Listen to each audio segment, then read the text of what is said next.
आत्मिक संघर्ष हे ह्या मालिकेचं नाव आहे. जीवन एक संघर्ष आहे, ख्रिस्ती जीवन एक संघर्ष आहे. परंतु हा संघर्ष, हा कॉन्फ्लिक्ट कोणामध्ये सुरू आहे? केवळ पृथ्वीवरच नव्हे तर अंतराळात स्वर्गीय स्थानामध्ये देवदूत आणि सैतानाची दुरात्मे, देव आणि सैतान यांच्यामध्ये सुरू आहे. आणि ह्या मालिकेतला आजच्या संदेशाचं शीर्षक आहे, वधस्तंभाने सैतानाचे दावे रद्द केले. आतापर्यंत आपण असं पाहिलं की आदाम आणि हवा यांना निर्माण करण्यापूर्वीचं एक जग होतं. उत्पत्ती 1 आणि 2 ह्याच्यामध्ये जे सांगितलेलं आहे त्या काळामध्ये प्री ॲडमिक वर्ल्ड, आणि याला शास्त्रीय सायंटिफिक पुरावे देखील आहे, डायनासॉर्स वगैरे, की जे प्राणी ज्यांचे अवशेष सापडलेले आहेत परंतु ते अस्तित्वात नाहीत. आणि याचे लिंक, याचा पुरावा आपल्याला सायन्समध्ये नाही तर देवाच्या वचनात आढळतो. आपण हे देखील पाहिलं की पहिलं पाप पृथ्वीवर नाही तर स्वर्गीय स्थानात स्वर्गामध्ये झालं. पहिलं पाप माणसाने नाही तर लुसिफर नावाच्या एका दिव्यदूताने केलं. त्याने देवाविरुद्ध बंड केलं. त्याच्या मनात गर्व आला की मी परात समान होईन, मी देवा समान होईन. आणि म्हणून त्या गर्वामुळे त्याला त्याच्या स्वर्गीय स्थानातून देवाने काढून टाकलं. स्वर्गीय स्थानात युद्ध झालं. म्हणजे गर्व हे किती भयंकर पाप आहे बघा, की ज्याच्यामुळे सैतानाला, लुसिफर जे आद्य दिव्यदूताला त्याचं स्थान गमवावं लागलं. आणि मग त्याला खाली टाकण्यात आल्यानंतर इकडे देवाने जग, आदम हवा हे निर्माण केलेले होते. आणि त्याने सर्पाचा ताबा घेतला. आणि ज्या माणसाला न मागता देवाने पृथ्वीचा मालकी हक्क, अधिकार दिलेला होता, तो अधिकार काढून घेण्यासाठी त्याला देवाची आज्ञा मोडायला लावली, ते फळ खायला लावलं. देवाने माणसाला त्याच्या वतीने पृथ्वीवर राज्य करण्यासाठी निर्माण केलेलं होतं. उत्पत्ती 1:26-27 आपण वाचतो की परमेश्वराने सांगितलं की पृथ्वी व्यापून टाका, ती सत्तेत आणा. आकाशातील पक्षी, पृथ्वीवरील संचरणारे प्राणी आणि समुद्रातील प्राणी ह्याच्यावर सत्ता गाजवा. आणि आदामाने फितुरी केल्यामुळे ती सत्ता, तो पृथ्वीचा मालकी हक्क सैतानाकडे गेला. आणि अशा रीतीने पहिला आदाम हा फेल गेला, अपयशी ठरला. परंतु देवाचा प्लॅन फेल गेला नाही. देवाच्या योजना, संकल्प कधी फेल जात नसतात. देवाने दुसरा मनुष्य किंवा शेवटला आदाम म्हणजे प्रभू येशू ख्रिस्ताला जगात पाठवलं. आणि जी मानवजात आदामाच्या द्वारे, शास्त्र सांगतं की मनुष्याच्या द्वारे पाप आलं आणि सर्व मानवजात ही पापी झाली. आपण पाप करतो म्हणून पापी नाही, आपण पापी आहोत म्हणून पाप करतो. तो पापी स्वभाव आपल्यामध्ये आला. देवाने आदामाला त्याच्या प्रतिमेत निर्माण केलेलं होतं. परंतु ज्यावेळेस पाप केलं त्यावेळेस ती प्रतिमा राहिली नाही, त्याच्यामध्ये पापी स्वभाव तयार झाला बंडखोरी केल्यामुळे. आणि तो पापी स्वभाव मनुष्यामध्ये जन्मापासून असतो, मग तो कोणत्याही देशाचा, जाती, धर्माचा असो. तर माणसाचा प्रॉब्लेम केवळ बाहेरूनच नाही तर आतून आहे. आणि याच्यावर देवाने उपाय केला की शेवटला आदाम म्हणजे प्रभू येशू ख्रिस्ताला जगात पाठवला, की पुन्हा एकदा मानव जातीला, त्याच्या निवडलेल्या लोकांना त्याच्याशी समेट करण्यासाठी, त्याच्याकडे आणण्यासाठी. हा देवाचा प्लॅन, त्याची खंडणीची योजना ही आपल्याला पाहायला मिळते.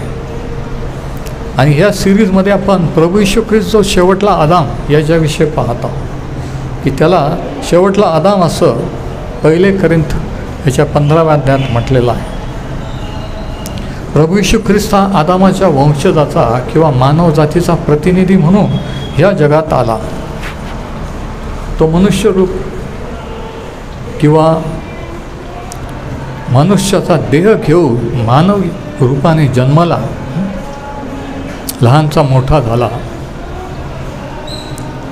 त्याने आपला स्वभाव तो आपल्यासारखा झाला, कारण त्याला आपल्यासारखं होणे गरजेचं होतं. आपली पापांची शिक्षा भोगणं आणि आपल्याला त्या पापापासून मुक्त करणं हे गरजेचं होतं. म्हणून तो आदामाचा वंशज किंवा मानवजातीतून येणं गरजेचं होतं. आणि याचा सारांश यशया 53 आणि 6 मध्ये आपण असं वाचतो की परमेश्वराने आपला सर्वांचे पाप त्याच्यावर लादिले. The Lord made to meet together upon him the iniquity of us all. आम्हा सर्वांचे पाप त्याच्यावर लादले. म्हणजे केवळ पापच नव्हे तर पाप आणि त्याचे परिणाम. आणि त्या वधस्तंभावर प्रभू येशू ख्रिस्ताचा शेवटल्या आदामाचा जगात येण्याचा उद्देश माणसाचा समेट देवाशी करण्याचा होता. एदेन बागेमध्ये माणसाने धर्म गमावला नाही तर देवाशी नातं गमावलं. आणि प्रभू येशू ते गमावलेलं नातं, तुटलेलं नातं जोडायला. आणि म्हणून Christianity is not a religion, it is a relationship.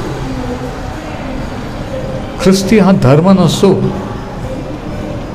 देवाशी असलेलं नातं आहे. आणि त्या वधस्तंभावर प्रभू येशू ख्रिस्ताने माणसाचं जे वाईट ते स्वतःवर घेतलं आणि त्याचं जे चांगलं ते आपल्याला दिलं. म्हणजे त्या वधस्तंभावर एक आदला बदल झाली, एक्सचेंज. आणि तो काय करेल याचे भविष्यवाणी जवळजवळ 700 वर्षापूर्वी यशया संदेष्टाने यशयाच्या पुस्तकाच्या 53व्या अध्यायात केलेली होती. की त्याने आपले पाप स्वतःवर घेतले, क्षमा उपलब्ध करून दिली. त्याने आपले रोग वाहिले, आरोग्य आपल्याला दिले. त्याने आपली शिक्षा भोगली, त्याने आपलं मरण स्वतःवर घेतलं, जीवन आपल्याला दिलं. परंतु आणखी एक गोष्ट जी त्याने त्या वधस्तंभावर घेतली ती आज आपण पाहणार आहोत. कारण आपला विषय आहे की वधस्तंभाने सैतानाचे दावे रद्द केले. सैतानाचा क्लेम किंवा हक्क किंवा अधिकार हा कॅन्सल केलेला आहे. पण बऱ्याच जणांना माहीत नाही. जसं काय एखादा कैदी तुरुंगात शिक्षा भोगत आहे आणि अचानक तो जेलर त्याच्याकडे ऑर्डर घेऊन येतो की तुझी सुटका झालेली आहे. आणि ते तुरुंगाचं दार उघडतो. परंतु बरेच वर्ष तुरुंगात असल्यामुळे त्याला ते खरंच वाटत नाही. दार उघडला तरी तो बाहेर जात, तो स्वतःला कैदीच समजतो. आणि ज्यावेळेस तो ती ऑर्डर पाहतो की खरंच स्वतः मला मुक्त केलं, माझी सुटका झालेली आहे, त्यावेळेस तो आनंद करतो. तसं आपण पापाच्या गुलामगिरीत बंधनात होतो. प्रभू येशू ख्रिस्त एक दिवशी आला, त्याने ते तुरुंगाचं दार उघडलं आणि ती ऑर्डर आपल्या हातात दिली. आणि ती ऑर्डर देवाचं वचन आहे. ज्यावेळेस आपण वचनात वाचतो की त्याने आपल्याला मुक्त केलेले आहे, आपल्याला खरं वाटत नाही. कारण लहानपणापासून वर्षानुवर्ष आपण त्याच जेलमध्ये, त्याच बंधनात, व्यसनात किंवा पापात असतो. आपल्याला खरं वाटत नाही. आणि म्हणून सुवार्ता इतकी खरी आहे की खरंच वाटत नाही. आणि ज्यावेळेस खरं वाटत नाही त्यावेळेस समजायचं की आपल्याला खरी सुवार्ता थोडी समजायला लागली आहे. The gospel is too good to be true news. जोपर्यंत कोणी विचारत नाही की असं कसं म्हणता, तोपर्यंत समजायचं आहे की त्यांना खरं सुवार्ता. कारण ज्यावेळेस खरी सुवार्ता कळेल की प्रभू येशू ख्रिस्त, त्यावेळेस माणसाने हा प्रश्न विचारलाच पाहिजे की मग आम्ही देवासाठी काही करायचं नाही का? आणि त्याचं उत्तर आहे नाही. तर आणखी एक आदला बदल आपल्याला रोमकरास पत्राच्या 6व्या अध्यायाच्या 6व्या वचनात आढळते. आता ज्यांना सापडेल त्यांनी हे रेफरन्स लिहून घ्या, ज्यांना सापडणार त्यांनी इकडे लक्ष द्या. रोमकरास पत्र 6 आणि वचन 6 मध्ये पाऊल असं लिहितो, हे आपल्याला ठाऊक आहे की हे पापाच्या अधीन असलेले शरीर नष्ट होऊन आपण यापुढे पापाचे दास्य करू नये. आणि आता ऐका. म्हणून आपल्यातील जुना मनुष्य त्याच्याबरोबर वधस्तंभावर खिळला गेला. किती जणांचं लक्ष आहे? पाऊल म्हणतो आपल्यातला जुना मनुष्य म्हणजे आदामापासून आलेला जुना स्वभाव वधस्तंभावर त्याच्यावर खिळला गेला. म्हणजे प्रभू येशूने केवळ पापच नाही तर आपल्यातला पापी स्वभाव स्वतःवर घेतला आणि वधस्तंभावर खिळून टाकला. पण बरेच जणांना हे ठाऊक नाही. आणि ज्यावेळेस हे ठाऊक होतो आपण म्हणत बसत नाही की मी पापी आहे, मी पापी आहे. जर पापी आहे तर पश्चाताप कर, प्रभू ईश्वर विश्वास ठेव. आणि जर विश्वास ठेवला असेल तर तू पापी राहिलेला नाही आहेस. एकाच वेळेस आपण पापी आणि क्षमा पावलेले, तारण पावलेले असं होऊ शकत नाही. एकतर आपण पापी आहोत किंवा तारण झालेले आहोत. तर तो म्हणतो रोमकरासपत्र 6:6 आपल्यातील जुना मनुष्य त्याच्याबरोबर वधस्तंभावर खिळला गेला. आता हे माहीत नसल्यामुळे असंख्य ख्रिस्ती लोक, ख्रिस्ती विश्वासणारे अजूनही पापाच्या सैतानाच्या बंधनात आहे. तारण झाल्यावर प्रभू ईश्वर विश्वास ठेवल्यानंतर देखील ते पाप करतात, पापी जीवन जगत आहे. का? कारण हे सत्य माहीत नसल्यामुळे की आपला पापी स्वभाव त्याने वधस्तंभावर खेळलेला आहे. आणि मग रोमकरासपत्र 8 आणि वचन 10 पण ख्रिस्त तुमच्यामध्ये असेल तर शरीर जसे पापामुळे मेलेले आहे तसा तरी आत्मा नीतिमत्वामुळे जिवंत आहे. म्हणजे तो म्हणतो ते पापी शरीर किंवा पापी स्वभाव मृत झालेला आहे पण आत्म्याने आपल्याला जिवंत केलेले आहे. आपण मृत असे होतो पण ख्रिस्ताने आपल्याला जिवंत केले. म्हणजे काय आपण जिवंत नव्हतो का? होतो. पण ते जीवन नव्हतं. एक दिवशी आपण सुवार्ता ऐकली, प्रभू ईश्वर विश्वास ठेवला आणि आपण जिवंत झालो. आणि तेव्हापासून खरं जीवन सुरू झालं. त्यालाच नवा जन्म असं म्हणतात. पवित्र शास्त्र पुनर्जन्म नाही तर नवा जन्म शिकवते. तर पाऊल या ठिकाणी असं म्हणतो की ख्रिस्त तुमच्यामध्ये जर असेल तर शरीर जरी पापामुळे मेलेले आहे तरी आत्मा नीतिमत्वामुळे जिवंत झालेला आहे. म्हणजे ज्यावेळेस माणूस ख्रिस्ताकडे येतो, ख्रिस्तावर विश्वास ठेवतो, आतमध्ये काहीतरी होतं. आतमध्ये असलेला जन्मापासून असलेला पापी स्वभाव, आदामाचा स्वभाव मृत होतो आणि नवा स्वभाव किंवा नवा मनुष्य आतमध्ये तयार होतो. याच्या उलट एदेन बागेत झालं. आत्मा जिवंत होता आदामाचा, परंतु पाप केल्यानंतर तो मरण पावला. ज्या दिवशी तो फळ खाशील त्या दिवशी खास मरशील. आत्म्याने मृत पावला, आत्म्याने मरण पावला, शरीराने काही वर्षानंतर मरण पावला. पण याच्या उलट शेवटला आदाम ख्रिस्तावर विश्वास ठेवल्यानंतर आत्म्याने जे आपण मृत असतो तो आत्म्यातून जिवंत होतो. आणि म्हणून ख्रिस्ती हे जीवन आहे. ख्रिस्ती हा धर्म नाही आहे, काही रूल्स रेग्युलेशन्स नाही आहे, नियम नाही आहे की हे करा ते करू नका, हे पाळा ते, हे खान ते खाऊ नका. हे जीवन आहे. त्याच्या ठायी जीवन होते आणि ते जीवन मनुष्याचा प्रकाश होते. माणसाला धर्माची नाही, तत्वज्ञानाची नाही, जीवनाची गरज आहे. माणूस नाशाकडे, मरणाकडे चाललेला आहे. त्याला जीवनाची गरज आहे. त्याला आणखी नवीन नियमाची गरज नाही आहे. आमेन. तर जुना जो स्वभाव असतो आपल्यामधला तो मृत असा होतो. परंतु याचा अर्थ की आपण पाप करू शकत नाही असं नाही. आपण पाप करू शकतो, पण पापी स्वभाव आपल्याला कंट्रोल करत नाही. जसं पूर्वी आपल्याला राहत नव्हतं तसं आपण राहू शकतो. का? कारण एक नवा स्वभाव आपल्यामध्ये उत्पन्न झालेला आहे. जे काही आदामाने, पहिल्या आदामाने गमावलं ते प्रभू येशू ख्रिस्त शेवटला आदाम परत द्यायला आलेला आहे. लक्षात घ्या. देवाच्या प्रतिमेत होता, ती प्रतिमा डागाळली गेली आणि ती प्रतिमा, तो स्वभाव ख्रिस्तावर विश्वास ठेवल्यानंतर त्याचा आत्मा आपल्यामध्ये येतो आणि त्या प्रतिमेत आपण घडू लागतो.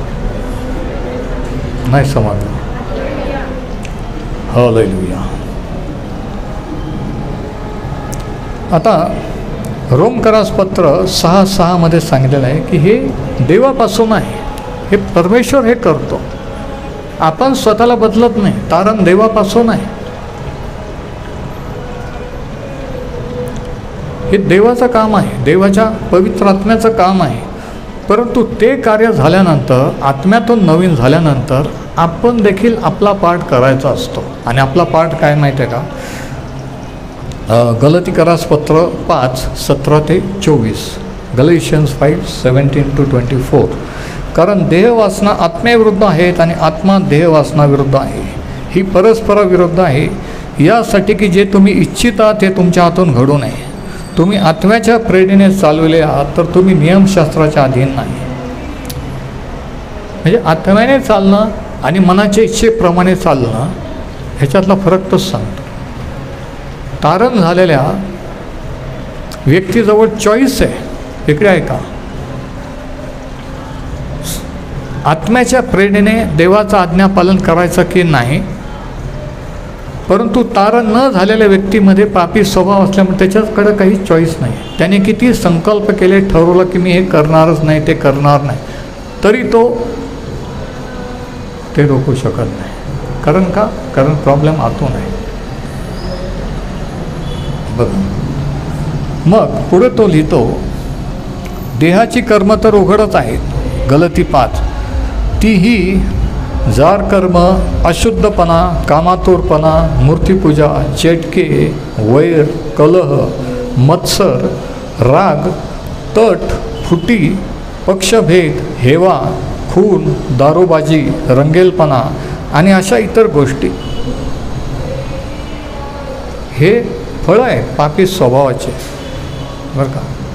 हे लोक करतात कारण आदामाचा पापी स्वभाव आतमध्ये आहे म्हणून.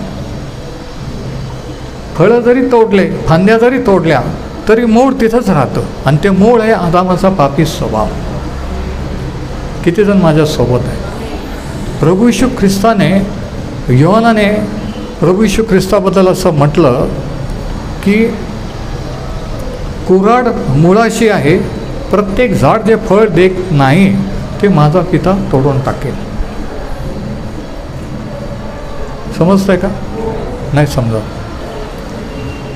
कुऱ्हाड मुळाशी आहे, मूळ कुठं आहे? आदमापासून आलेला पापी स्वभाव, तो मूळ कट केला.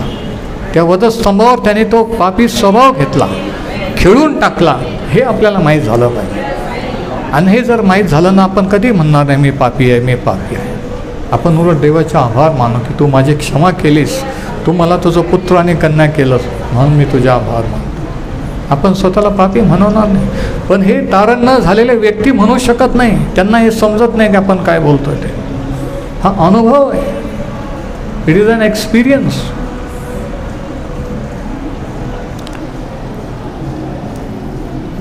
ह्याविषयी मी तुम्हाला पूर्वी जे सांगून ठेवले तेच आता सांगून ठेवतो की अशी कर्म करणाऱ्यांना देवाच्या राज्याचे वतन मिळणार नाही. आत्म्याच्या द्वारे निष्पन्न होणारी फळं. आता देहाच्या द्वारे पापी स्वभावाच्या द्वारे काय हे आपण वाचलं. आता आत्म्याच्या द्वारे कोणते फळं? प्रीती, आनंद, शांती, सहनशीलता, ममता, चांगुलपणा, विश्वासूपणा, सौम्यता, इंद्रिय दमन हे आहेत. अशा विरुद्ध नियमशास्त्र नाही. जे ख्रिस्त येशूचे आहेत त्यांनी विकार व वासना यांच्यासह देह स्वभाव वधस्तंभावर खेळलेला आहे. शेवटचं वाक्य महत्त्वाचं आहे, गलाती 5:24. जे ख्रिस्त येशूचे आहेत त्यांनी पापी स्वभाव वधस्तंभावर खेळलेला आहे. ते पापी राहिलेले नाहीत. त्यांच्यातला पापी स्वभाव मृत झालेला आहे, पॉवरलेस झालेला आहे. नाही समजलं? तो पापी स्वभाव ख्रिस्ती व्यक्तीला विश्वासाला कंट्रोल करत नाही तर देवाचा आत्मा कंट्रोल करतो. पण तो पापी स्वभाव कधीतरी डोकं वर काढतो आणि पाप करायला लावतो, है ना. पण दुसरा स्वभाव म्हणतो की नाही, मी शास्त्र वाचलं पाहिजे, मी प्रार्थना केली पाहिजे, हे चुकीचं आहे, मी नाही केलं पाहिजे. असं तारण न झालेली व्यक्ती नाही म्हणू शकत. ते लगेच बळी पडतात, लगेच पाप करून मोकळे होतात. पण आपल्याजवळ, तुमच्या माझ्याजवळ ही चॉईस आहे की आपण नाही म्हणू शकतो. किती जणांना समजतं? आता रोमकरास पत्र 6:6 सांगितलं की देवाचं कार्य आहे, देव परमेश्वर त्याच्या आत्म्याने हे करतो. परंतु गलती 5:24 सांगितलेलं आहे की आपल्याला हे मानलं पाहिजे, हा विश्वास ठेवला पाहिजे की पापी स्वभाव खेळलेला आहे आणि आपण चुकीच्या गोष्टीपासून दूर राहिलं पाहिजे. एक पार्ट देवाचा आहे, एक पार्ट आपला आहे.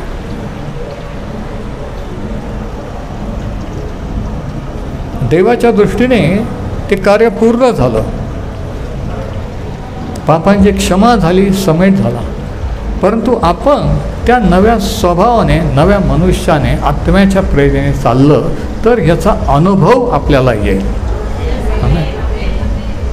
नंतर आपण नुसतं मानू, आम्ही हे मानतो, आम्ही हे मानतो, आमचं चर्च असं मानतो, आमचा असा विश्वास, मानणं उपयोग नाही. प्रॅक्टिकल एक्सपिरियन्स, दैनंदिन जीवनाच्या अनुभवात ते पाहिजे. आता जुन्या स्वभावाबद्दल शास्त्र काय सांगतं बघा. इफिस 2:2 आणि 3. इफिसकरास पत्राचा 2 अध्याय आणि 2 आणि 3 वचनात लिहिलं की त्या पातकामध्ये तुम्ही पूर्वी चालत होता. पाऊल इफिसकरांना लिहितो. आता इफिसचे लोक वेगवेगळ्या देवदैवताची भक्ती करणारे हे विधर्मी लोक होते. या सर्व विधर्मी मंडळे आहेत. रोम, इफिस, थेसलोनिका, कलस्से, फिलिपी, नॉन ख्रिश्चन मंडळ्या ज्या लोकांनी ख्रिस्तावर विश्वास ठेवू त्याच्याकडे आले, त्या मंडळ्या स्थापन झाल्या आणि त्यांना पावलाने नंतर पत्र लिहिलेलं आहे. तो म्हणतो की तुम्ही पूर्वी चालत होता, अर्थात ह्या जगाच्या राहटीप्रमाणे अंतरिक्षातील राज्याचा अधिपती म्हणजे आज्ञा मोडणाऱ्या लोक, आता कार्य करणाऱ्या आत्म्याचा अधिपती म्हणजे आज्ञा मोडणाऱ्या जगाच्या लोकांमध्ये आता एक आत्मा कार्य करत आहे. इकडे ऐका, आणि तो आत्मा म्हणजे सैतानाचा आत्मा आहे. सर्व जग त्याच्या अधीन आहे, कंट्रोलमध्ये आहे. ऐकून घ्या. तो म्हणतो की तुम्ही पूर्वी त्याच्या अधीन होता म्हणून तुम्ही तसे वागत होता, त्या गोष्टी करत होता. त्या लोकात आपणही सर्व पूर्वी आपल्या दैहिक वासनात अनुरूप असे वागलो, आपल्या देहाच्या व मनाच्या इच्छेप्रमाणे करत होतो व स्वभावता इतराप्रमाणे क्रोधाची प्रजा होतो. देवाचा क्रोध, देवाचा कोप आपल्यावर येत होता. किती जण अजूनही माझ्या सांगते आहे.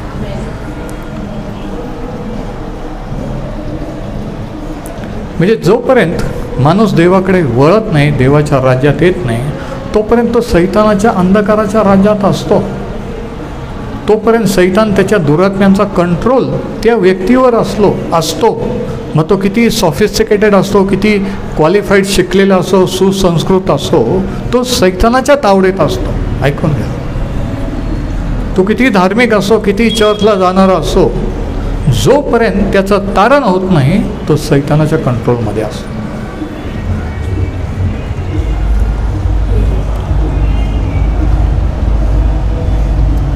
आणि ह्याच्यातून मुक्तीचा मार्ग जो आहे तो आहे प्रभू येशू ख्रिस्ताकडे वळणे, है ना.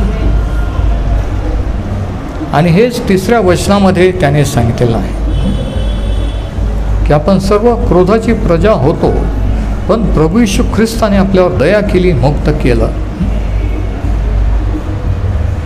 आपण बंडखोरी, आपण पाप का करत होतो? आतून प्रॉब्लेम होता, पापी स्वभाव. बाहेरून प्रॉब्लेम होता आहे की सैतान त्याच्या दुरात्म्यांचं राज्य. समजतंय का कोणाला?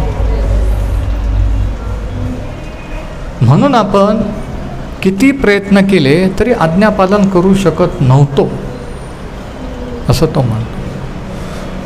पण ख्रिस्ताने जेव्हा आपली क्षमा केली, तो पापी स्वभाव आपल्यातला मृत झाला आणि नवा स्वभाव, त्याचा आत्मा आपल्याला दिला.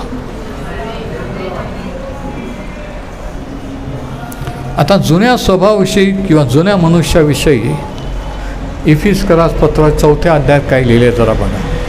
हे अत्यंत महत्त्वाचं आहे. कशासाठी? जर आपल्याला विजयी दैनंदिन ख्रिस्ती जीवन जगायचं असेल तर, जर आपल्याला तेच पापा करून त्याच पापाची क्षमा रोज वर्षानुवर्ष मागायचे नसेल तर, जर विजयी ख्रिस्ती जीवन जगायचं असेल तर हे समजणं गरजेचं आहे. देवाच्या साईडने काही करायचं बाकी राहिलेलं नाही आहे. जे करायला पाहिजे ते केलेलं आहे, पण काय केलं आहे आपल्यासाठी हे आपल्याला समजणं महत्त्वाचं आहे. आणि म्हणून सुवार्ता गाजवणे किंवा वचन शिकवणे हे महत्त्वाचं आहे. कारण जोपर्यंत समजत नाही तोपर्यंत आपला विश्वास चुकीचा असतो, रॉंग असतो. इफिस 4:22-24 ते असे की तुमच्या पूर्वीच्या आचरणासंबंध आहे जो जुना मनुष्य त्याचा तुम्ही त्याग करावा. जुना मनुष्य त्याचा तुम्ही त्याग करावा. अंडरलाईन करा. इफिस 4:22 म्हणजे जो जुना पापी स्वभाव आहे तो म्हणतो तो टाकून द्या, त्याचा त्याग करा. नंतर त्याच्याविषयी तो म्हणतो तो कपटाच्या वासनाने युक्त असून त्याचा नाश होत आहे. तो पापी स्वभाव कशामुळे निर्माण झाला? देवाविरुद्ध बंडखोरी केली, आज्ञा मोडली म्हणून. तो बंडखोरीचा आज्ञा मोडण्याचा परिणाम आहे. त्याचं उत्पादन, त्याचं प्रॉडक्ट आहे. आणि तुम्ही आपल्या मनोवृत्तीत नवे व्हावे किंवा विचारसरणीत नवे व्हावे. परमेश्वर म्हणतो ज्ञानाच्या अभावे माझ्या लोकांचा नाश होत आहे. सामर्थ्याच्या अभावे नाही, इतर कोणत्या गोष्टीच्या अभावे नाही, ज्ञानाच्या अभावे. कोणतं ज्ञान? हे वचनाचं ज्ञान की ख्रिस्ताने आपल्यासाठी काय केलेलं आहे हे कळलं तर आपण त्या अनुभवात चालू शकतो. जोपर्यंत कळत नाही तोपर्यंत आपण तेच पाप करतो आणि आपलं पराभूत जीवन जगत असतो. म्हणून समजणं महत्त्वाचं आहे. सत्य तुम्हाला समजेल आणि सत्य तुम्हाला स्वतंत्र करेल. म्हणजे जोपर्यंत सत्य समजत नाही कोणी स्वतंत्र मुक्त होऊ शकत नाही.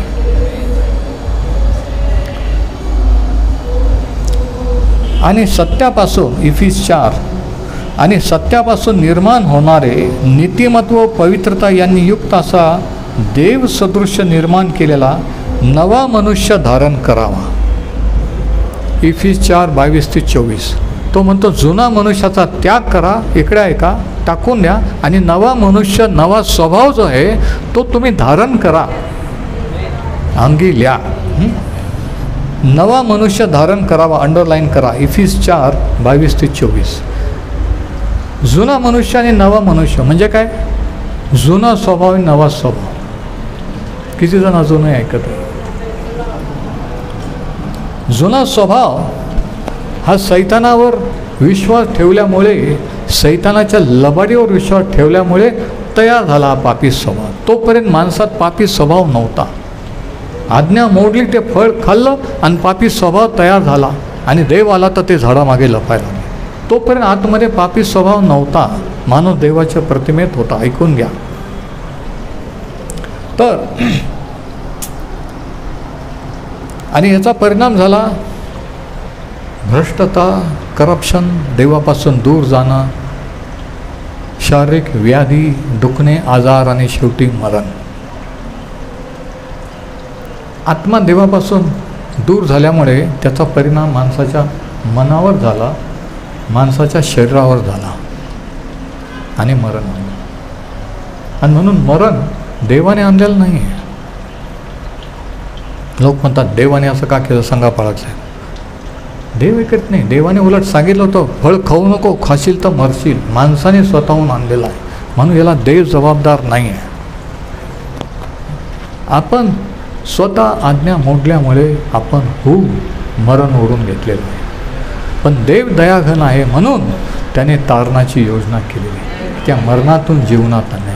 म्हणून त्याने शेवटला आदाम प्रभू येशू ख्रिस्त जगात पाठवलेला आहे. आता हा जो पापी स्वभाव तयार झाला, ज्याच्यामुळे मानवजात पापी झाली, माणूस जन्मापासून पापी आहे, त्याच्यावर देवाचा उपाय काय आहे? ख्रिस्ताचा वधस्तंभ.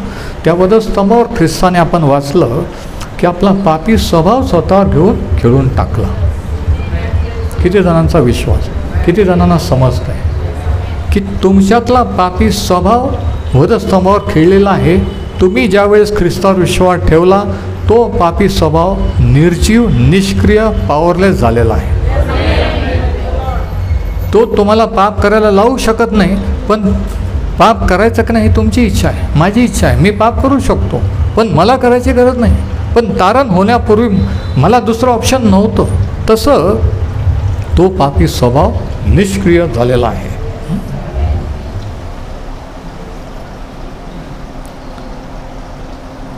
आणि मग कलसेकरास पत्र 3 आणि 9 आणखी या जुन्या मनुष्याबद्दल, जुन्या स्वभावाबद्दल. आता हे का महत्त्वाचं आहे? दैनंदिन विजयी जीवन जगण्यासाठी. किती जणांची इच्छा आहे की विजयी जीवन जगावं. आपण विजयाचे गाणे म्हणतो, विजयी हुआ, पण आपण खरंच विजयी झालेलो आहोत का? आपण जोपर्यंत पर्सनल वैयक्तिक लाईफमध्ये जीवनात विजयी होत नाही, आपण दुसऱ्यांना विजयी मिळवून देऊ शकत नाही. नाही ऐकलं? तुम्ही जोपर्यंत मुक्त होत नाही, तुम्ही दुसऱ्याला मुक्त करू शकत नाही. कलसे 3 आणि 9 एकमेकांशी लबाडी करू नका, कारण तुम्ही जुन्या मनुष्याला त्याच्या कृतीसह काढून टाकले आहे. कलसेकरांना तो सांगतो की जुने मनुष्याला तुम्ही काढून टाकलेले आहे. तो देवाने वधस्तंभावर खेळून त्याचा पावर, त्याचा कंट्रोल तुमच्यावरचा नष्ट केलेला आहे, म्हणून लबाडी करू नका. आता कलसे 3 आणि 9 याच्यामध्ये काय सांगितलेलं आहे की एकमेकांशी लबाडी करू नका. आता लबाडीच का सांगितलं? दुसरं कोणतं पाप का नाही? जरा ऐका. व्यभिचार करू नका, चोरी करू, असं का नाही सांगितलं? लबाडीच का? कारण लबाडी हे सैतानाचं पाप आहे. सैतान प्रारंभापासून लबाड आहे. प्रभू येशूने सांगितलं तो लबाडाचा बाप आहे.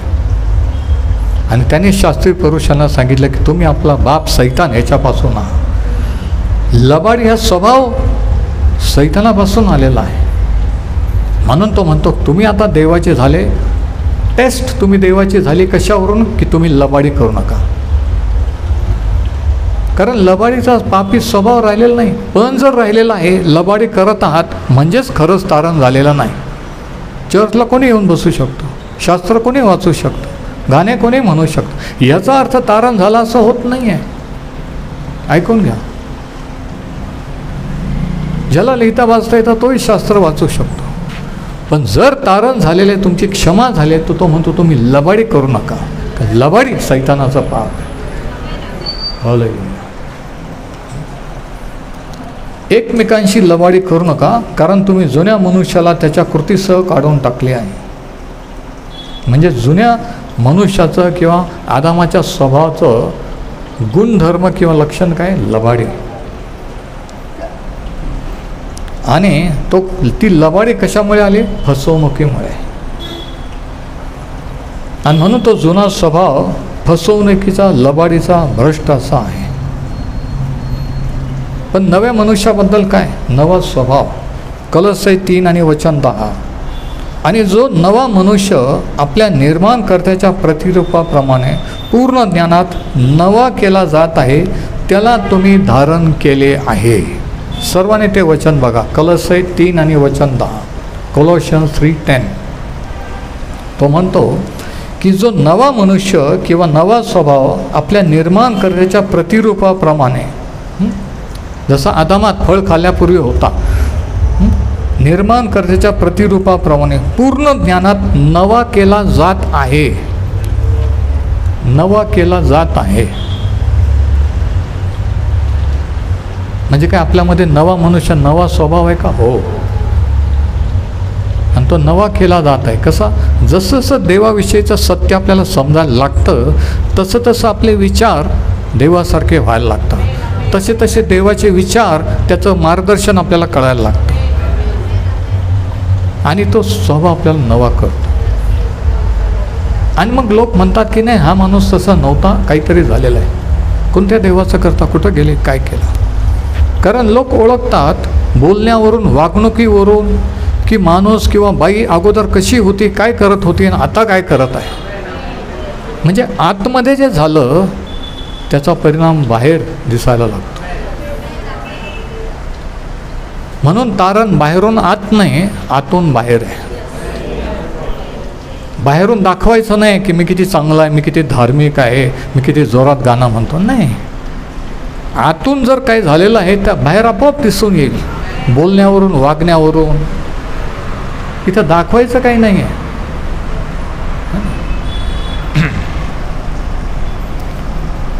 तर कलसे 3 आणि 10, जो नवा मनुष्य आपल्या निर्माणकर्त्याच्या प्रतिरूपाप्रमाणे पूर्ण ज्ञानात नवा केला जात आहे, त्याला तुम्ही धारण केले आहे. धारण केले आहे, कराल नाही, केले आहे. अंडरलाईन करा पटकन. कलसे 3:10 आहे का शास्त्र? किती जण शास्त्र घेऊन आलेले आहे? धारण केले आहे किंवा तुमच्यामध्ये तो नवा मनुष्य देवाने घातलेला आहे. जो कोणी ख्रिस्ताच्या ठाई आहे तो नवी उत्पत्ती आहे. जुने ते होऊन गेले, पहा ते सर्व झाले. काय नवीन झालं? काय नवीन झालं? माझा रंग बदलला का? मी बारीकचा जाड झालो का? है ना? एखादा जर बुद्धीने कमी असतो तो अचानक रात्रीतून बुद्धिमान झाला का? काय नवीन काय झालं? नवीन आत्मा त्याने आपल्यामध्ये घातला. जो कोणी ख्रिस्ताच्या ठाई आहे तो नवी उत्पत्ती आहे. नवीन उत्पत्ती, न्यू क्रिएशन. ते बाळ जन्मलेलं आहे, आता ते वाढायला लागलेलं आहे. आमेन. म्हणजे निर्माणकर्त्याची प्रतिरूप किंवा प्रतिमा, देवाच्या प्रतिमेत त्याने माणूस निर्माण केला होता. ती प्रतिमा नव्या मनुष्याच्या द्वारे ख्रिस्ताविश्वास ठेवल्यामध्ये आपल्यामध्ये उत्पन्न होते आणि आपण नवीन व्हायला लागतो. हे ख्रिस्ती जीवन.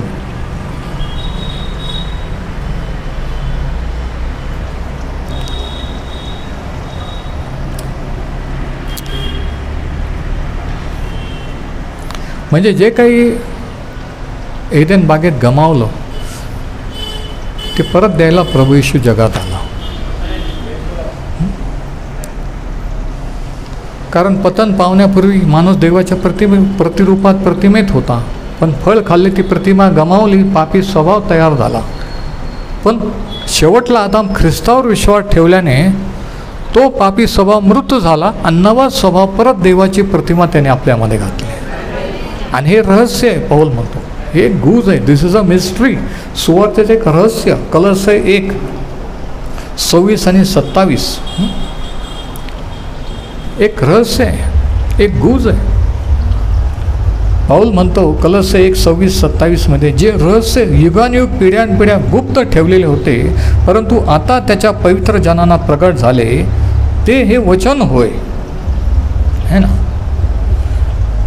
म्हणजे देवाच्या वचनात देवाचे रहस्य दडलेले आहे.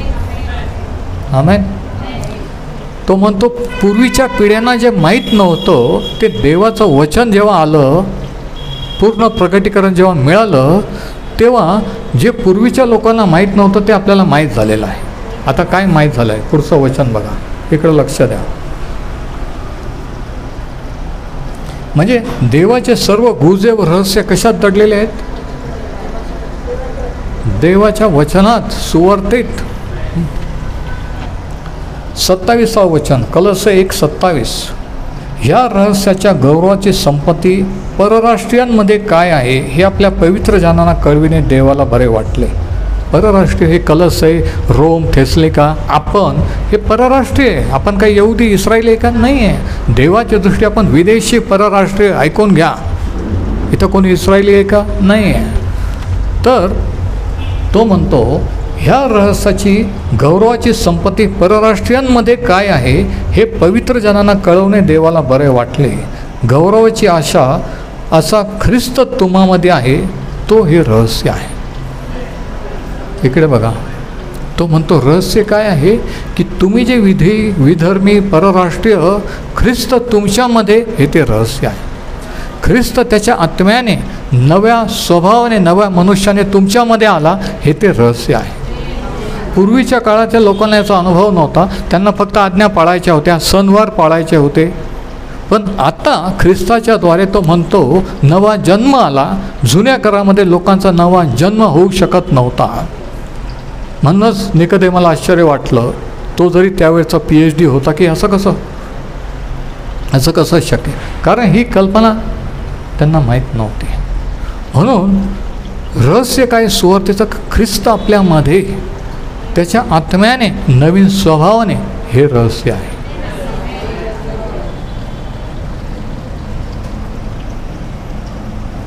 आणि हे ते गुपित आहे.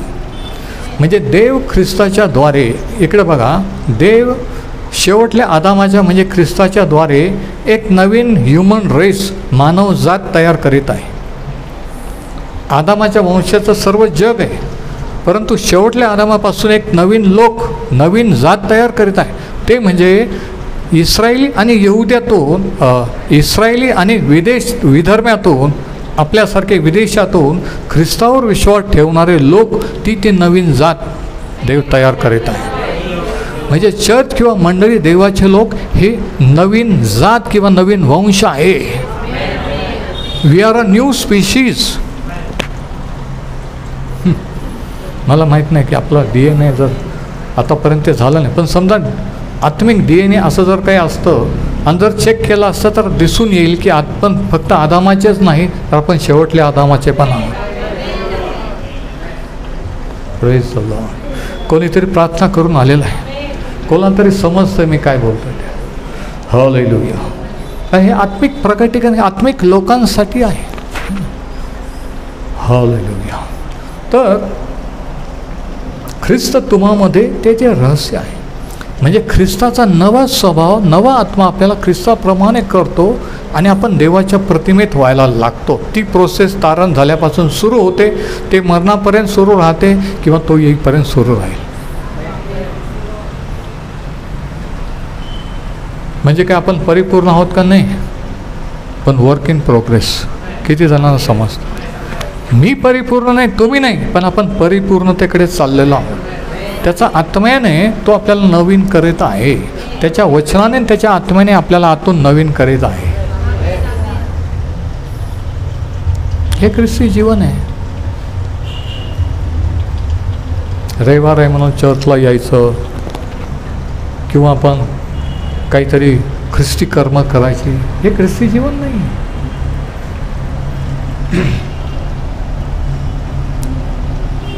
आणि हा नवा स्वभाव किंवा नवा मनुष्य कसा तयार होतो, आपल्यामध्ये कसा तयार होतो? किती जण अजूनही ऐकत आहेत? पेत्राचे पहिले पत्र, याचा पहिला अध्याय आणि 23वा वचन. 1 Peter 1:23. How is the new man produced? हा नवा स्वभाव किंवा नवा मनुष्य माणसामध्ये कधी आणि कसा तयार होतो?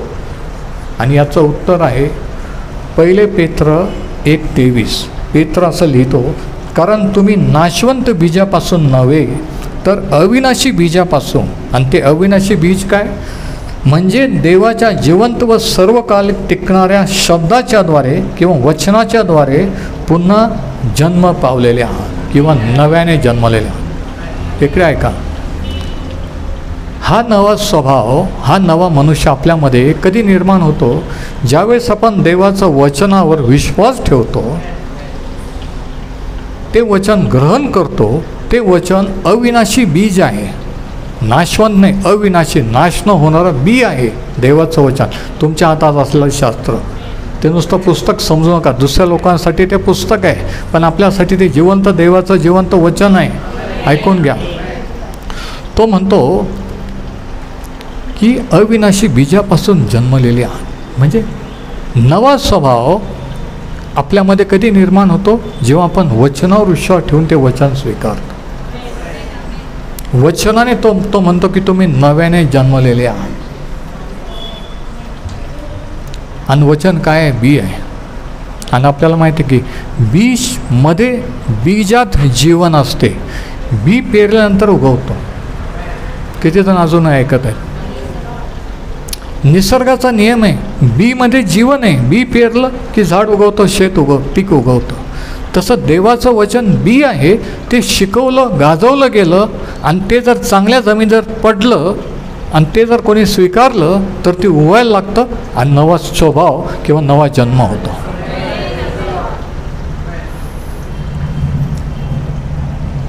काही जण अजूनही सिरियसली पाहत आहे. माझी प्रार्थना आहे की देवाने त्यांना हे प्रगट करावं. पहिले पेत्र 1:23.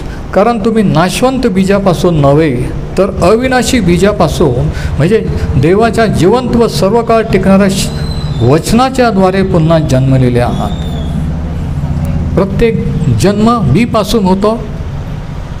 तसं तो म्हणतो देवाचं वचन बी आहे, पण ती अविनाशी बीज आहे. मग जर अविनाशी बीपासून आपण जन्मलो, ऐका, तर आपल्यामधलं जीवन पण अविनाशी आहे, नाही का? नाश न होणार आहे.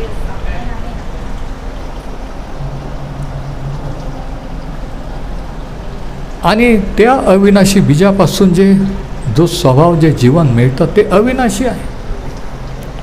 आणि त्या बीजाने तो नवा आत्मा किंवा नवा मनुष्य आपल्यामध्ये घडायला लागतो. मग ते म्हणतात नाही, आता त्यांची भाषा बदलली, ही तशी नव्हती, हा तसा नव्हता, काहीतरी झालेला आहे. कारण लोकांना दिसायला लागतं की अगोदरचं बोलणं, वागणं, आत्ताचा तो फरक जाणवायला लागतो. म्हणजे आत जे झालेलं त्याची इफेक्ट किंवा परिणाम बाहेर दिसायला लागतं. ते दाखवावं लागत नाही आहे, ते आपोआप दिसायला लागतं. तो माणूस लबाड होता, पण आता खरं बोलायला लागलेला आहे. इफेक्ट दिसायला लागतात, ते करून दाखवावं लागतं आणि ते आपोआप होतो. तो स्वभाव आहे ना. जसा मनुष्य स्वभाव पापी आहे, पण तो पापी स्वभाव प्रभू येशूने खिळून टाकला आणि त्याचा स्वभाव दिल्यानंतर स्वभाव आपोआप बदलायला लागतो.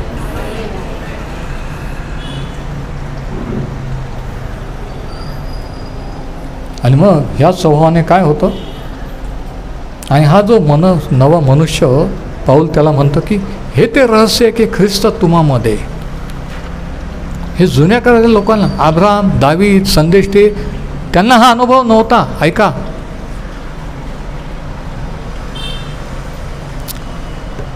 पाण्याने आणि आत्म्याने जन्माल्याशिवाय देवाचं राज्य पाहता येत नाही. इफिस 5:25 सांगितलं की वचनरूपी जलस्नानाने त्याने मंडळीला शुद्ध केलेलं आहे किंवा करीत आहे. पाणी हे वचन आहे. वचनाने आणि आत्म्याने जन्मल्याशिवाय देवाचं राज्य पाहता येत नाही.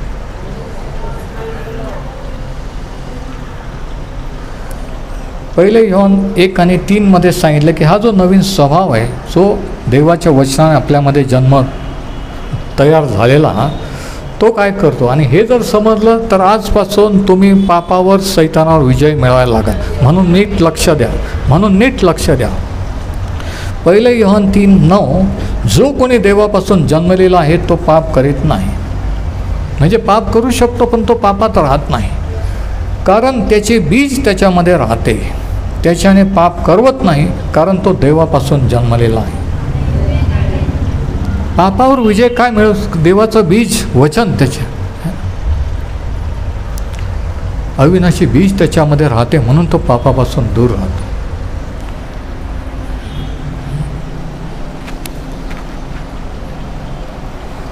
आणि मग 4थ्या वचनात तो काय म्हणतो? पहिले योहन 5:4, जे काही देवापासून जन्मलेले आहेत ते जगावर जय मिळवते. आणि जगावर ज्याने जय मिळवला तो म्हणजे आपला विश्वास आहे.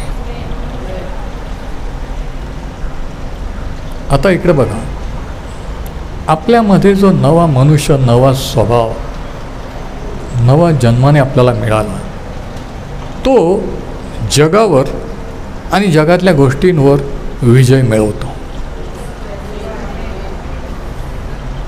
कारण तो स्वभाव, तो नवा मनुष्य देवाचं वचन, जे अविनाशी बीज त्याच्यापासून तयार झालेलं आहे. त्याचं जगातील प्रॉब्लेम, जगातील लोक, जगातील गोष्टी त्याला नष्ट करू शकत नाही. आमेन. जे काही देवापासून जन्मलेले आहे ते जगावर जय मिळवतात. म्हणजे देवापासून जे जन्मलेले त्यांचा पराभव होऊ शकत नाही, पराभूत होऊ शकत नाहीत. म्हणजे आपल्यामध्ये आता हे महत्त्वाचं आहे तुम्ही समजणं की तुमच्या आणि माझ्यामध्ये काहीतरी आहे. तो म्हणजे देवाचा नवा मनुष्य, नवा स्वभाव देवाने तयार केलेला. इकडे ऐका की ज्याच्यामुळे तुम्ही पाप करू शकत नाही, ज्याच्यामुळे तुम्ही जगावर जय मिळवता. लोक मिळवू शकत नाही, ते आत्महत्या करतात, व्यसनाधीन होतात, पण तुम्ही आणि मी जय मिळवू शकतो. का? कारण आपल्यामध्ये नवा मनुष्य त्याने तयार केलेला, त्याचा आत्मा त्याने दिलेला आहे. पहिले योहन 5:18, जो कोणी देवापासून जन्मलेला आहे तो पाप करीत नाही, हे आपल्याला ठाऊक आहे. कारण झालेला माणूस पापात नाही राहत. पण जर पापात राहतो, पाप करतो म्हणजे खरंच तारण झालेलं आहे का, याच्याबद्दल शंका आहे. कारण ज्याचं खरंच तारण झालं आहे, खरंच देवाची झाली, देवाचा झाला, तो पापी जीवन जगत नाही, तो लबाड्या करत फिरत नाही. फळावरून झाडाची परीक्षा होते. चांगल्या झाडाला वाईट फळ येत नाही, वाईट झाडाला चांगलं फळ येत नाही. फळं वाईट म्हणजे झाड वाईट, फळ चांगलं म्हणजे झाड चांगलं. आणि सैतान या ठिकाणी लिहिलं, जो कोणी देवापासून जन्मलेला आहे तो पाप करीत नाही, आपल्याला ठाऊक आहे. जो देवापासून जन्मलेला तो त्याला सुरक्षित ठेवतो, म्हणजे ख्रिस्त त्याला सुरक्षित ठेवतो आणि त्या दुष्टाचा संपर्क त्याला होत नाही. म्हणजे सैतान त्याचे दुरात्मे, आपल्यामध्ये जो नवा स्वभाव, नवा आत्मा देवाने घातलेला, सैतान त्याचे दुष्ट शक्ती, दुरात्मे स्पर्श करू शकत नाही, टच करू शकत नाही. तिथे विशेष आहे. हे जर कळलं, हे जर इथं जर गेलं ना, तर आजपासून तुमचं आत्मिक जीवन कायमचं बदललं म्हणून समजा. कायमचं तुमच्या प्रार्थना बदलतील, तुमची भाषा बदलेल, तुमचं सर्व काही बदलेल. फक्त ते इथं नाही, इथून इथं जायला पाहिजे.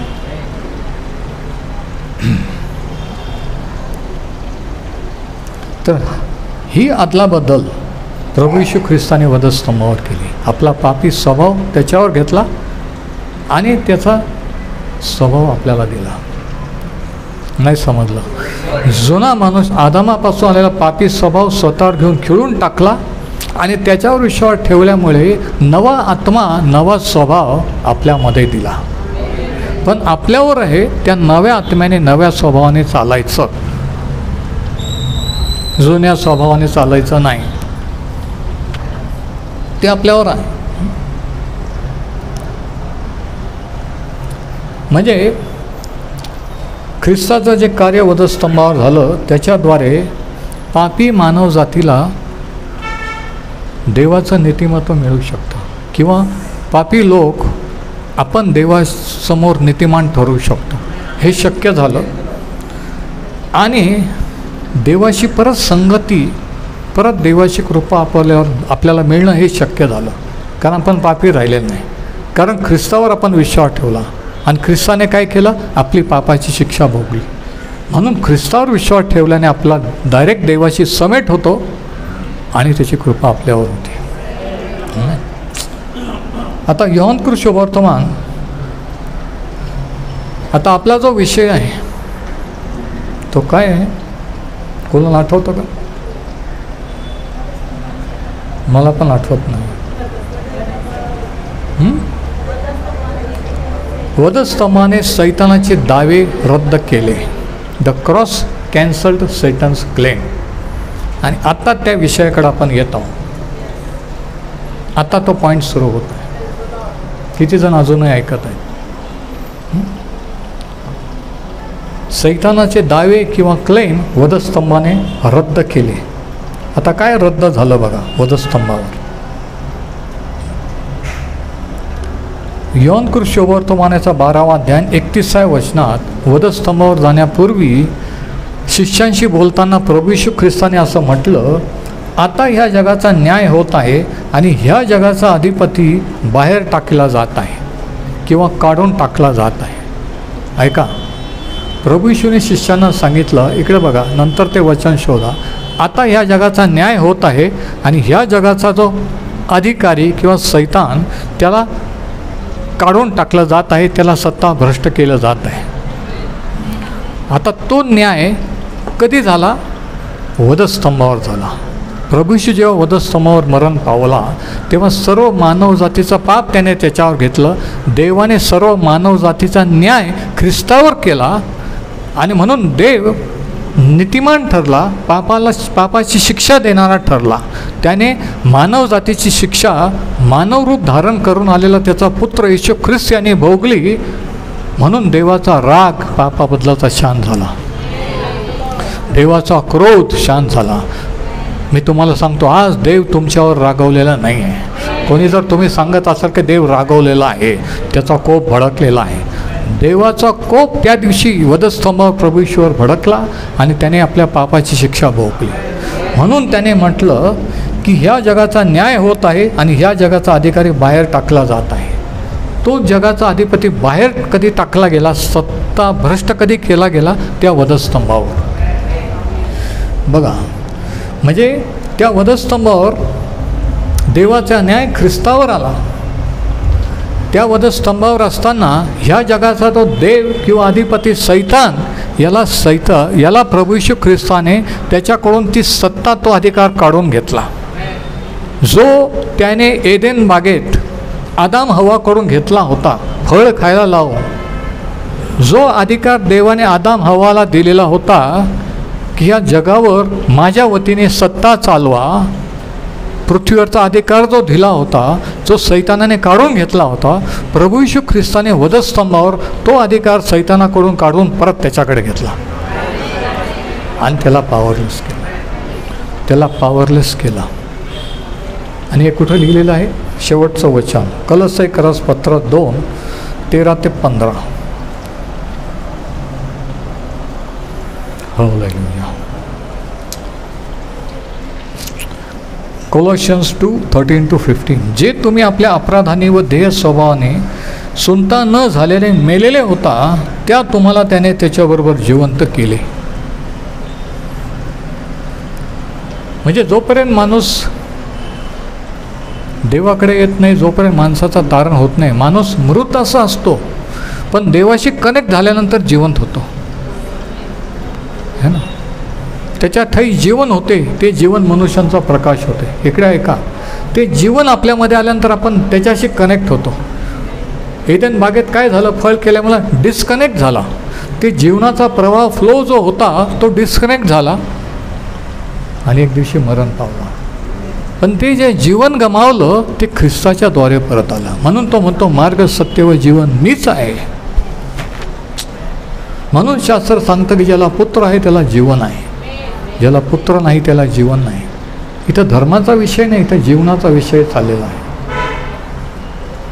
एक तर जीवन आहे किंवा नाही आहे. आणि त्याने आपल्या सर्व अपराधांची क्षमा केली.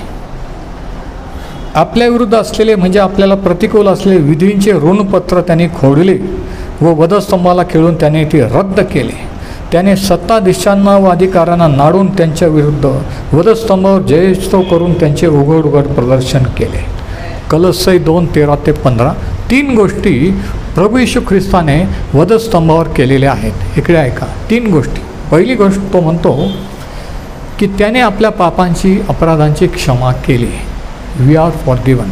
दुसरी गोष्ट, नियमशास्त्र जी अट होती देवापुढे नीतिमान ठरण्याची, ते नियमशास्त्र स्वतः पाळून ते नियमशास्त्र रद्द केले, कॅन्सल केले.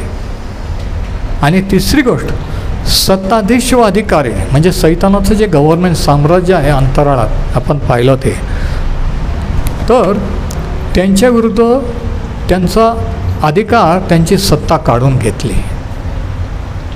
म्हणजे काय? म्हणजे हे जरा ऐका, इकडे बघा.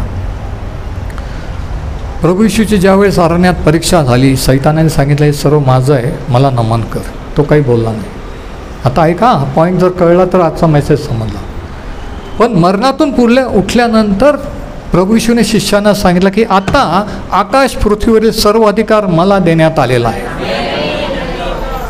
तेव्हा अरण्यात तो का नाही म्हटला की हे माझं आहे? का? कारण तोपर्यंत तोच पृथ्वीचा हक्क, अधिकार सैतानाच्या ताब्यात होता. प्रभू येशूला अजून वधस्तंभावर जाऊन मरायचं होतं, मरणातून पुन्हा उठायचं होतं. पण मरणातून पुन्हा उठल्यानंतर तो म्हणतो की आता आकाश आणि पृथ्वीला सर्व अधिकार मला दिलेला आहे. म्हणून तिसरी गोष्ट ही की सैतानाचा पॉवर किंवा अधिकार काढून घेतले. म्हणून आपल्याला सैतानाला घाबरायचं नाही. दुष्टात्मे लागलेला काही बिलीवर लोक घाबरतात, काही पाळक लोक घाबरतात, मी पाहिलेलं आहे. का? कारण काय झालेलं आहे, आपण कोण आहोत हेच सत्य माहीत नसल्यामुळे सैतान घाबरवतो. पण जेव्हा सैतानानं त्याच्या दुरात्म्यांना कळतं की तुम्हाला हे सत्य माहीत झालेले, तो तुम्हाला घाबरवणार नाही, तुम्ही त्याला घाबरणार नाही. कारण तुम्हाला माहीत असेल की आता आकाश आणि पृथ्वीचा सर्व अधिकार प्रभू येशूकडे आहे, सैतानाकडे नाही आहे. म्हणून ज्यावेळेस तो शरीरात ताबा घेतो, दुष्टात्मे लागतात, ते अतिक्रमण आहे, एन्क्रोचमेंट आहे.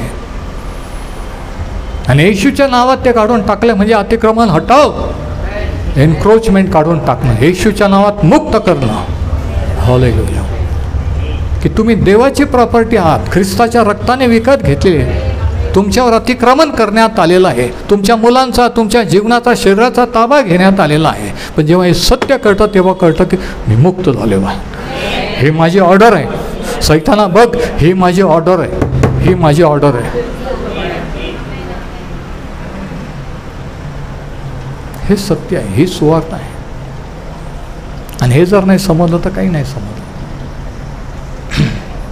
3 गोष्टी त्याने केल्या. परत एकदा सांगतो, त्याने आपल्या पापांची क्षमा केली, त्याने नियमशास्त्र रद्द केले, आणि तिसरी गोष्ट सैतान आणि त्याच्या दुरात्म्यांचा अधिकार काढून घेतला. है ना. सत्ताधीशासो अधिकाऱ्यास नाडिले, है ना. आणि त्यांच्याजवळचे जे शस्त्र होतं निशस्त्रीकरण केले, ओरिजिनल ग्रीकमध्ये सांगितले आहे ना. त्यांचे शस्त्र आणि सैतानाचे शस्त्र काय? दोषी ठरवणे, की नाही तू हे केलेलं आहे, तुला आठवतं का, तू अशी आहे, तू तसा आहेस, हे गोष्टी आठवून आपल्याला दोषी ठरवणं, गिल्टी ठरवणं, हे सैतानाचं शस्त्र असतं. ऐकून घ्या की मी लायक नाही आहे, मला नाही वाटतं देवाने माझी क्षमा केली, मला नाही वाटतं देवात मला आशीर्वाद देईल. गिल्टी वाटणं हे सैतानाचं शस्त्र असतं. पण हे वाटणं, हे विचार कधीच दूर जातात जेव्हा हे सत्य समजतं की त्याने माझी क्षमा केलेली आहे. देवाने जर नीतिमान ठरवलं तर तुम्हाला देवाने जर नीतिमान ठरवलं तर तुम्हाला दोष लावणारा कोण? नाही समजलं. देवाने जर तुम्हाला नीतिमान ठरवलं तर तुम्हाला दोष लावणारा कोण? देव दोषी ठरविल का? नाही. दोषी ठरवणारा सैतान असतो, सैतानाचे लोक असतात, लक्षात घ्या. आणि आता शेवटचं वचन लूक 11:21 आणि 22, एक छोटासा दाखला आहे आणि मग आपण थांबणार आहोत. किती जण अजूनही ऐकत आहे? हालेलुया. हे महत्त्वाचं आहे की वधस्तंभावर सैतानाचे सर्व दावे प्रभू येशूने फोल ठरवले, रद्द केले, कॅन्सल केले. कोणताच क्लेम सैतान त्याचे दुरात्मे आपल्यावर करू शकत नाहीत. आपल्याला म्हणू शकत नाही तू 10 आज्ञा पाळत नाही, कारण 10 आज्ञा प्रभू येशूने पाळल्या, कॅन्सल करून टाकलं.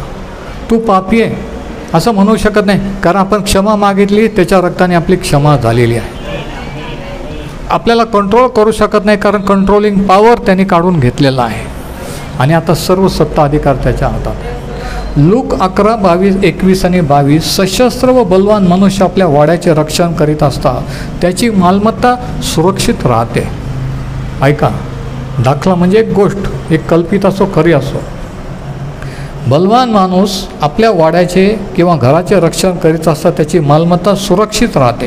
पण त्याच्यापेक्षा अधिक बलवान मनुष्य त्याच्यावर येऊन त्याला जिंकतो तेव्हा ज्या शस्त्र सामग्रीवर त्याने भिस्त ठेवली किंवा जे साहित्य घरात असतं ते तो घेऊन जातो, तो लुटून नेतो. आणि आता इकडे बघा, तो बलवान मनुष्य, इकडे ऐका, इकडे बघा, तो बलवान मनुष्य घरावर राज्य करणारा सैतान आहे. आणि त्याच्यापेक्षा बलवान मनुष्य जो आला आणि त्याने जे लुटलेलं जे होतं ते लुटून बाहेर काढलं, त्याच्यापेक्षा बलवान मनुष्य तो प्रभू येशू ख्रिस्त आहे.